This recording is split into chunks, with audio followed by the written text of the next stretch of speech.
Dear students, today's we will discuss some numerical.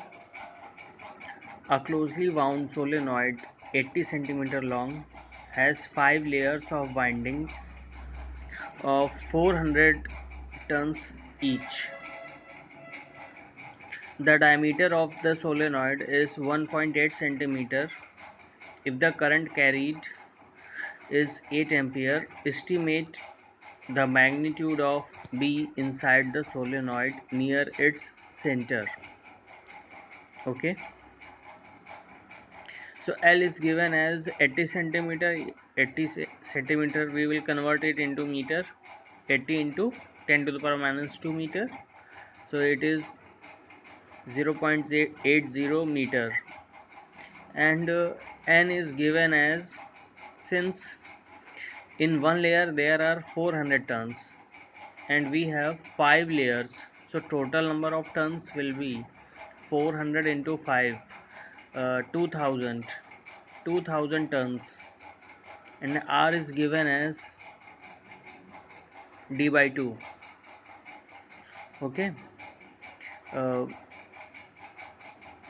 D is given as 1.8 centimeter, so 1.8 divided by 2 is equal to 0.9 centimeter, that will be equal to 0.009 metre. ठीक है, तो अब क्या करेंगे. अच्छा, एक चीज़ और समझिएगा, और आई गिवन है यहाँ पे 8 एम्पियर. ठीक, अब कह रहा है कि estimate the magnitude of be inside the solenoid near its centre, मतलब सेंटर के अराउंड के नियर हमें मैग्नेटिक फील्ड फाइंड करनी, और एल और आर को आप कंपेयर कर लो. ठीक, तो L is very greater than R. ठीक है, तो फिर क्या होगा, जो आपका ये इसको हम ट्रीट करेंगे एज अ लॉन्ग सोलेनॉइड. ठीक है, अगर ये कंडीशन याद रखो, if L is very greater than R then it will consider as a long solenoid. So B is equal to mu naught n I, n यहाँ पे small n है, और small n is equal to होता है capital N upon L, यानी per unit length. So B is equal to mu naught capital N upon L into I. Mu naught की value क्या है, 4 pi into 10 to the power minus 7. n की value है 2000 upon 0.8 into 8. ठीक है, B is equal to 2.512 into 10 to the power minus 2 Tesla. तो यहाँ से B की वैल्यू आ जाएगी. ठीक है, बहुत इजी क्वेश्चन है. Next question, a 3 centimeter wire carrying a current of 10 ampere is placed inside a solenoid perpendicular to its axis. The magnetic field inside the solenoid is given to be 0.27 Tesla. What is the magnetic force on the wire? ठीक है, अब देखो इसमें वो ये कह रहा है कि एक 3 सेंटीमीटर का एक वायर है, करंट कैरिंग वायर है, और उसमें जो करंट जो फ्लो कर रही है वो 10 एम्पियर की कर रही है. इस place inside a solenoid perpendicular to its axis. ये देखो,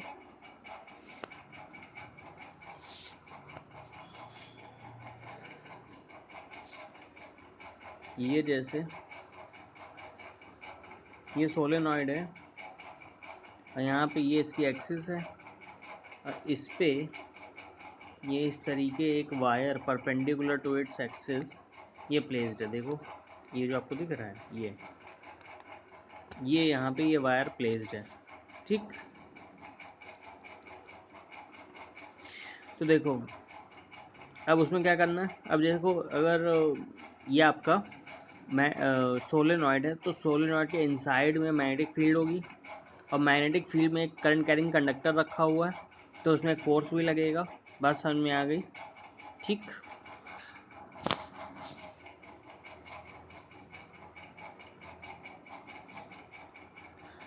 तो इसमें B equal to 0.27 tesla, I equal to 10 ampere, L equal to 0.03 metre. इसको मीटर में कन्वर्ट कर लेंगे तो FM इक्वल टू हो जाएगा magnetic force experience by the wire. तो FM equal to IL cross B. ठीक, अब L क्रॉस B को हम लिख सकते हैं IL/B sin थीटा। तो I की वैल्यू 10, L की वैल्यू है 0.03 इंटू B की वैल्यू 0.27 और साइन थीटा क्योंकि परपेंडिकुलर है तो साइन 90 आपका 1 हो जाएगा। थीटा इक्वल टू क्या है 90, साइन 91 तो 0.27 FM, ये साइन थीटा इधर आपका 1 हो जाएगा तो FM इक्वल टू 8.1 इंटू 10⁻²। ठीक है, न्यूटन। तो ये आपका सॉल्व हो गया, बहुत इजी क्वेश्चन था। नेक्स्ट क्वेश्चन जो है वो टोरॉइड बेस्ड है। A toroid has a core of non-ferromagnetic of inner radius 25 cm and outer radius 26 cm, around which 3500 tons of a wire wound. If the current in the wire is 11 ampere, what is the magnetic field? A part outside the toroid, B inside the core of the toroid, C in the empty space surrounded by the toroid। ठीक है, तो देखो toroid आपको पता ही, solenoid को ही अगर आप दोनों एंड उसके आप ज्वाइन कर देते हो इन सर्कुलर फॉर्म तो वो टोरॉइड बन जाता है। ठीक है, inner radius 25 centimetre, outer radius 26 centimetre, turns number of turn 3500, current कितनी है 11 ampere. What is the magnetic field outside the toroid and inside the. तो देखो इसमें बहुत इजी है, ये बनाने के लिए आप इस तरीके ही बना सकते हो। आप ऐसे ऐसे इसको बना लो, पहले 2 कॉन्सेंट्रिक सर्कल बना लो, फिर उनको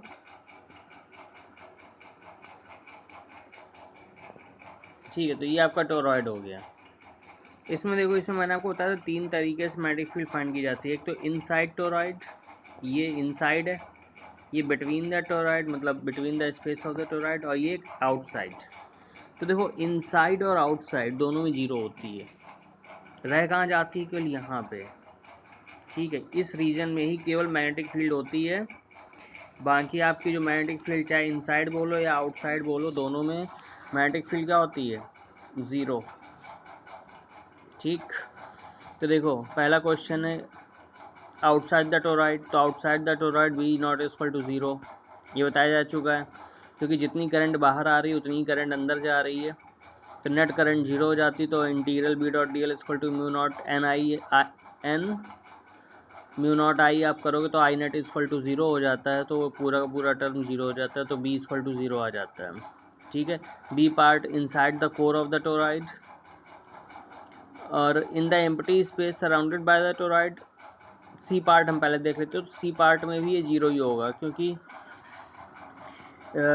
इसमें क्या है, इसमें अगर हम एक एम्पीरियन लूप इसके अंदर बनाएं तो उसमें कोई भी नेट करंट नहीं है। जैसे ये एक एम्पीरियन लूप इसके अंदर हमने बना दी, हमें इसके अंदर चाहिए ना, तो यहाँ पे कोई भी नेट करंट नहीं है। करंट नहीं है तो जो है इसमें मैग्नेटिक फील्ड भी 0, जैसे ए पार्ट में 0 है, वैसे ही देखो सी पार्ट में भी 0 है, रह जाता है केवल आपका बिटवीन वाला। ठीक है, तो उसका फार्मूला होता है B equal to mu naught N I. B equal to mu naught, ये n की वैल्यू होती है n/L। ठीक है, the number of turns of the wire midway between R1 and R2। अगर हम हमने जो एम्पीरियन लूप इसमें बीच में ली है, तो एक R1 रेडियस है इनर सर्किल की, R2 ले लेते हैं आउटर की। ठीक है,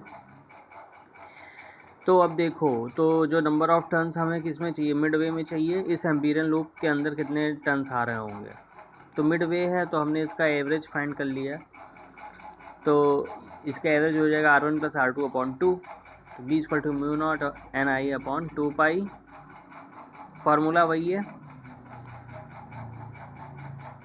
इसका जो सरकमफेरेंस होगा 2 पाई R1 प्लस R2/2। ठीक है, फार्मूला आपका था B equal to mu naught NI, N की जगह हमने पुट कर दिया n/L, और L की जगह वैल्यू पुट करेंगे 2 पाई R1 प्लस R2/2। ठीक है, average of radius, both radius.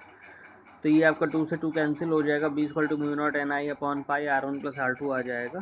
यहाँ वैल्यू पुट कर देंगे सबकी, तो B equal to 3 into 10⁻² tesla answer आ जाएगा।